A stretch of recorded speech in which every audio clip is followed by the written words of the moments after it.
We're in July. Provided you live in the US, we just celebrated the 4th of July, and I have to tell you, I saw amazing amounts of street fireworks, amazing amounts of people communicating with each other from their driveways and really kicking back a little bit. And in this time where we have even more distraction, we're working differently with time. And the fact that we have all these different constraints and new ways that we're still adapting to creates a fatigue. It creates a way that we're always worried about what's going to be looming next for us behind the corner. So if you're like my company, right, you're facing change. You're facing change in some capacity. And what we do and how we do it could make or break what comes next. So whether we're breaking through a plateau and we want to be successful with it, whether we're trying to figure out how to survive or how do we go from survival to thriving, I really wanted to say thrival, and that's definitely not a word. All of those things require experimentation, learning as part of the core culture. So agile leadership is attractive to companies that want to make lasting change in those areas. The thing is, there is an obstacle that I've seen crop up. Experimentation and learning is typically tolerated if it's not part of the core culture already. If it's not part of the core culture, it's not fully embraced. And that means there could be results, but they're small scale at best. Because when these unintegrated approaches, all will have upper limits. And so our job as thoughtful, courageous leaders is to integrate this concept of experimentation and learning. And it's hard. Maybe we're in a different work environment. Maybe our work relationships have changed drastically. And the thing is, we're not the only one affected. And in this time, we're already having challenges show up for us as leaders, and our leadership is going to continue to be challenged when we think about new ways of thinking amidst all the change that's already happening. Because this is the key.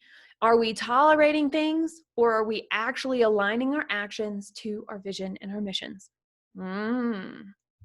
So you can start by looking at your goals, and you can make sure that the goals that are set can actually be adopted and scaled, fully integrated.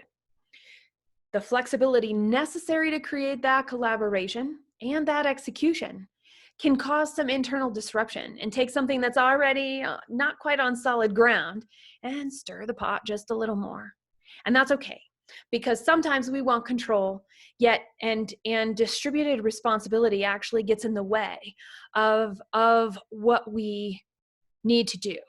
And the thing is, if we distribute responsibility, but we still want control, we're getting in the way of building trust. And ultimately, trust from me to my team and trust from my team to me is paramount. So being able to do something and actually be able to have the work that's being done incorporated is incredibly important. And that continuity, there we go, that continuity does not always exist. So when we discuss improvements, when we discuss processes, here are some questions that you might ask at each stage of the work. Because the approaches that we use will not only help us as a team to stay collaborative, it'll also help us build our agile leadership skills. All right, here we go. I'm going to give you 5 today. Are we asking different questions about the same problem? Are we exploring how to be more collaborative? Are we using our dynamic SWOT to recognize threats and opportunities? Are we assessing different approaches and choosing one approach together? Are we focusing on finding the scalability through time management? We practice, to the best of our ability, agile leadership at Red Direction. And to the best of our ability means we're not always successful. And sometimes it's really bumpy. Just ask anybody.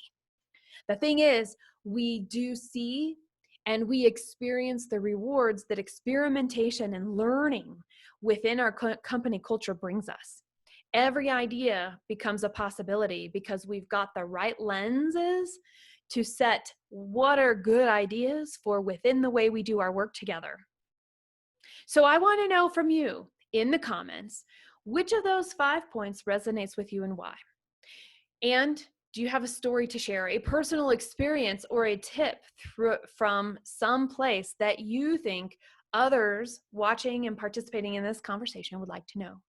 Please do share your thoughts, and I'll make sure that you're featured in my next article about Agile company culture.